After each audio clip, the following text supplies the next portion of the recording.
520 days cut off from the outside world in a space mission that went absolutely nowhere.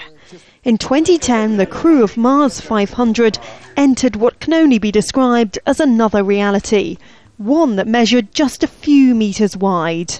The aim, to simulate what it would be like to carry out a trip to Mars. The team was confined to a tiny capsule.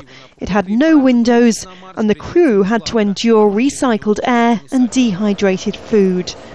Mars is millions of kilometers from the Earth, but the would-be astronauts were never very far from the scientists monitoring them in a Moscow hangar. They even carried out a spacewalk in a sandpit.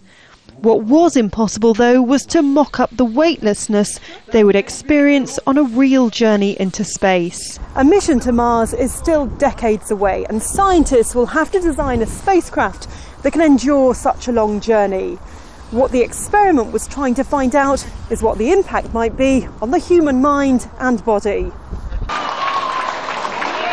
When the men emerged from the capsule almost a year and a half after going in, there were smiles for the camera, but the study certainly took its toll.